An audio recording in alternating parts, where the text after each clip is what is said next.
radio-sud-radio.fr. Le Grand Matin Sud Radio.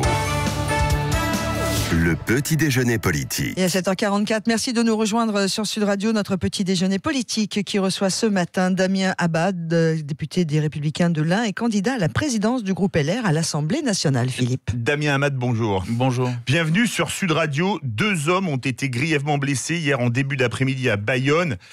Est-ce que vous parleriez d'attentat contre la mosquée de Bayonne ? Emmanuel Macron sur Twitter a parlé d'attaque. Oui, en tout cas, c'est un acte odieux, abominable que nous condamnons toutes et tous. Je crois qu'effectivement, c'est une attaque sans précédent qui montre à quel point il y a une radicalisation, une fragmentation de la société française et à quel point, effectivement, il est urgent de réconcilier les Français autour d'un pacte national. Donc, c'est une attaque sans précédent qui doit être condamnée et surtout sur laquelle l'auteur lui-même doit s'expliquer sur les faits. Vous dites que la société est fracturée. Ça rappelle des propos il y a pile 1 an de Gérard Collomb.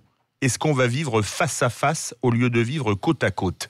Vous savez, ce qui m'inquiète, c'est que la France est en train de devenir une république de communautés qui vivent les unes à côté des autres.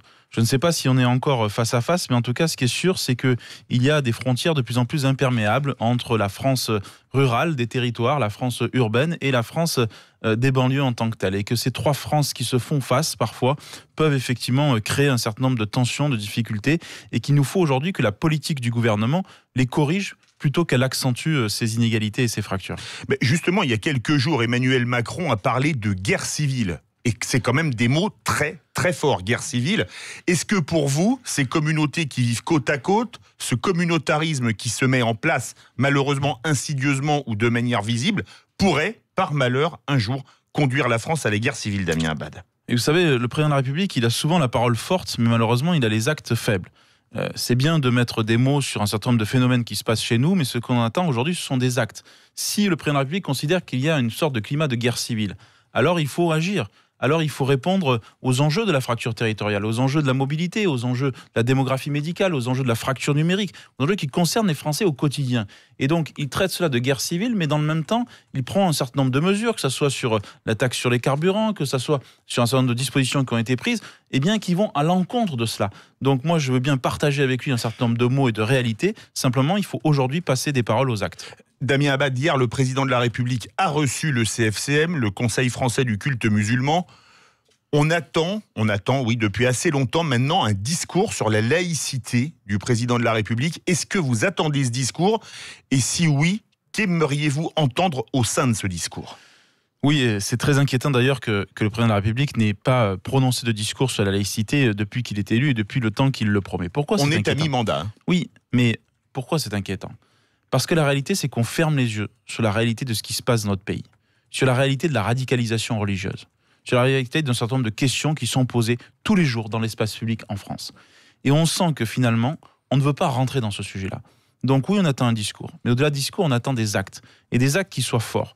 Il y a un acte qui va être posé par le groupe Les Républicains au Sénat aujourd'hui, qui est le dépôt d'une proposition de loi sur la neutralité religieuse, notamment dans l'école, mais aussi qui concerne les accompagnantes de sorties scolaires. Vous seriez sénateur, vous voteriez ce projet de loi ? Bien entendu, parce que, et Gérard Larcher l'a très bien dit dans le journal du dimanche, ce dimanche, il a dit très clairement, c'est que quand il s'agit de l'école, la neutralité religieuse doit s'imposer à tous et partout. Lorsqu'on est en sortie scolaire, ça fait partie du cadre de l'école, ce qui est différent de l'espace public. Dans l'espace public, il y a une liberté de chacun que nous devons respecter. Mais dans l'école, il y a cette neutralité religieuse. Mais est-ce que pour vous, Damien Abad, le voile, et il y a débat là-dessus, est un signe politique ou un signe religieux ? Écoutez, tout dépend de ce que l'on en fait. Moi, je respecte celles et ceux qui font le choix. Là, ou non. vous faites du en même temps. Non, oui, mais parce que c'est la réalité. Je suis député d'Oyonnax. Tous les jours, je vois des femmes qui sont voilées. Certaines le font par choix, par liberté, il faut le respecter, mais beaucoup aussi le font par contrainte. Et la réalité, c'est que le voile renvoie à une condition de la femme. La réalité, c'est que le voile est de plus en plus un signal politique. La réalité, c'est qu'il y a un islam politique qui est en train de s'imposer en France et sur lequel il nous faut effectivement prendre des mesures fortes. C'est ça l'enjeu aujourd'hui pour nous en tant que responsables publics. C'est quelle réponse on apporte face à la montée d'un islam politique et revendicatif. Damien Abad, si vous étiez sénateur, vous l'avez dit, vous voteriez cette proposition de loi sur l'interdiction des signes religieux ostentatoires lors des sorties scolaires. Mais est-ce que les parlementaires, les républicains, sont tous sur la même longueur d'onde ? Écoutez, je crois, la même proposition de loi a été déposée par Éric Ciotti à l'Assemblée nationale et une grande partie de notre groupe à l'Assemblée nationale soutient cette disposition.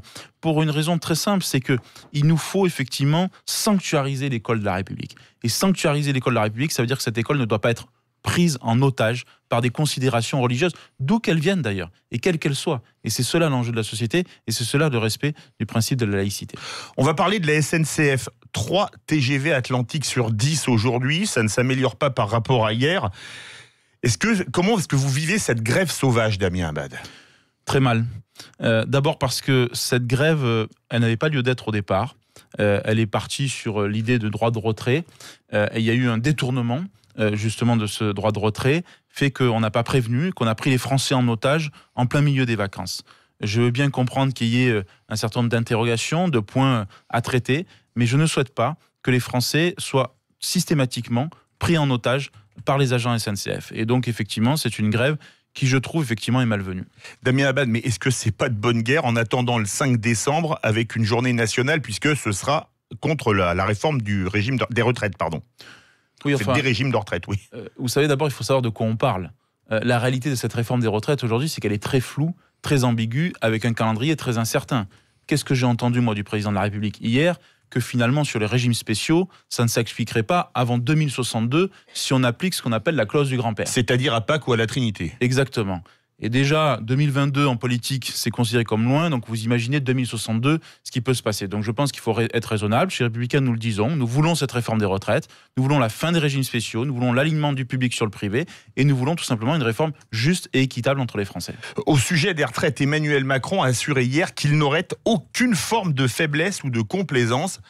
Est-ce que finalement, la réforme des régimes de retraite, les Républicains en ont rêvé, c'est la République en marche qui va la faire ? Non, encore une fois, c'est une parole forte et un acte faible.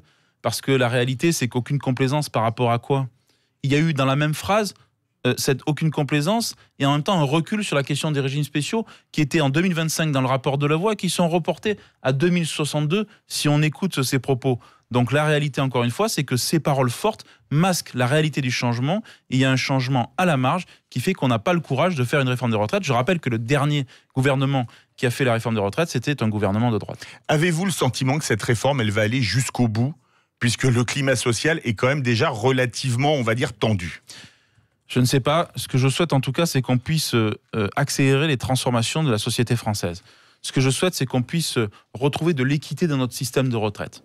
Ce que je souhaite, c'est qu'on puisse parler aussi de la question de l'âge de départ à la retraite. Parce que nous faire croire qu'on va uniquement allonger la durée de cotisation sans toucher à l'âge légal, forcément, ceci n'est pas sérieux. Et donc, ce que je souhaite tout simplement, c'est qu'on mette ces réformes sur la table et que personne n'empêche ou ne bloque le pays parce que ce pays a besoin de transformation en profondeur. Aujourd'hui, vous êtes député, c'est le vote du projet de loi de financement de la sécurité sociale. Est-ce que vous allez le voter ? Non, bien entendu que non, et pour plusieurs raisons. D'abord parce que nous ne sommes pas au rendez-vous sur la question du travail. Nous avons proposé la défiscalisation des heures supplémentaires, notamment sur la CSG, CRDS, qui n'est toujours pas faite, parce que nous avons des interrogations sur la question des aidants familiaux, sur la question des hôpitaux de proximité, sur la question de la dépendance, sur la question de l'hôpital en tant que tel. Donc aujourd'hui, beaucoup d'interrogations. Un budget qui, en plus, dans lequel on finance des mesures gilets jaunes qui normalement devraient relever du budget de l'État et vont être ponctionnées sur la sécurité sociale et donc sur les Français et donc sur les entreprises en tant que telles. Donc c'est un budget injuste à la fois pour les ménages et également pour les entreprises. Nous voterons contre. On parlait de la grève à la SNCF, la grève à l'hôpital, aux urgences notamment, elle dure depuis très longtemps, depuis le mois de mars dernier.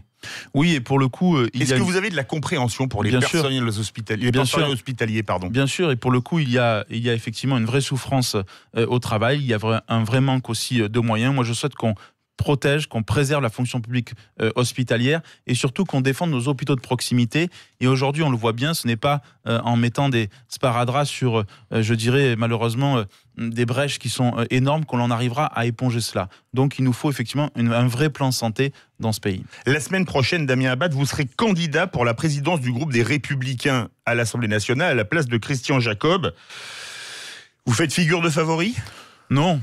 Vous savez, nous serons certainement 6 sur la ligne de départ et les jeux sont ouverts. Moi, ce que je souhaite, c'est en tout cas que ce soit une campagne positive qui permet à chacun de s'exprimer sur son projet, sur sa vision du groupe. Je veux aussi saluer le travail qui a été fait par Christian Jacob, dont tout le monde a salué ses capacités de rassemblement de préserver l'unité, la cohérence dans le groupe. C'est un enjeu fondamental. Nous sommes 104. Chaque député doit être respecté, écouté, considéré. Et c'est ça l'enjeu aujourd'hui. C'est de jouer collectif, c'est de rassembler et c'est de créer une dynamique nouvelle pour rendre notre groupe audible, crédible aux yeux des Français. Mais est-ce qu'aujourd'hui, les Républicains, c'est audible et crédible entre les Macron compatibles et les Macron non compatibles ?